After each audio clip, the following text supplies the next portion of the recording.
কা অসমৰ উত্তৰাঞ্চলৰ খিলঞ্জীয়া মানুহে মনা নাই, আমি নামানো, স্পষ্ট কথা। আৰু কা বাতিলৰ দাবীত অসমৰ উত্তৰাঞ্চল কেন্দ্ৰিক সংগ্ৰাম চলি আছে আৰু সংগ্ৰাম চলি থাকিব। দুটা সংগ্ৰাম, এটা হ'ল গণতান্ত্ৰিক সংগ্ৰাম, এটা হ'ল আইনগত যুঁজ। আৰু এই দুইটা সংগ্ৰাম চলি আছে আৰু এই দুইটা সংগ্ৰাম আগুৱাই নিয়া যাব। কিন্তু আমাৰ যিবোৰ প্ৰশ্ন, এই প্ৰশ্নবিলাকৰ উত্তৰ কেন্দ্ৰীয় চৰকাৰে দিব পৰা নাই। আমাৰ প্ৰশ্নটো হ'ল, যেতিয়া প্ৰথম কেব আহিছিল, কেব আহোঁতে অসম আৰু উত্তৰাঞ্চল জুৰি সংগ্ৰাম হৈছিল। সুদৰ্শন ছাত্ৰ সন্থাৰ 30টা জনগোষ্ঠীয় সংগঠন, আন জাতীয় সংগঠনে অসমত আন্দোলন কৰিছিল। আৰু উত্তৰাঞ্চল জুৰি উত্তৰাঞ্চল ছাত্ৰ সংগঠন নেচৰ আহ্বানত সংগ্ৰাম চলিছিল। 7খন ৰাজ্য একেলগে এই সংগ্ৰামত অৱতীৰ্ণ হৈছিল।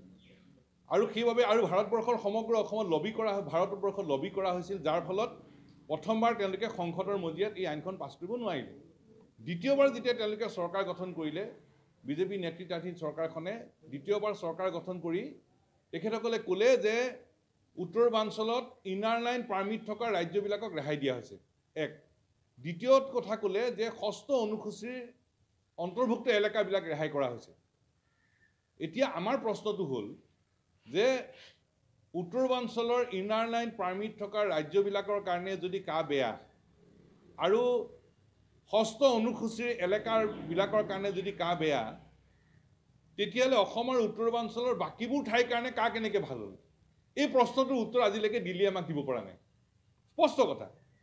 আৰু আজিও এই প্ৰশ্ন আমি কৰিছোঁ যে উত্তৰাঞ্চলৰ ইনাৰ লাইন পাৰ্মিট থকা ৰাজ্যবিলাকৰ কাৰণে, উত্তৰাঞ্চলৰ 6ষ্ঠ অনুসূচীৰ এলেকাবিলাকৰ কাৰণে যদি কা বেয়া, অসম আৰু উত্তৰাঞ্চলৰ বাকীবোৰ ঠাইৰ কাৰণে কা কেনেকৈ ভাল হ'ল? এইটো চূড়ান্ত অন্যায়, আৰু এই অন্যায় আমি মানি নলওঁ।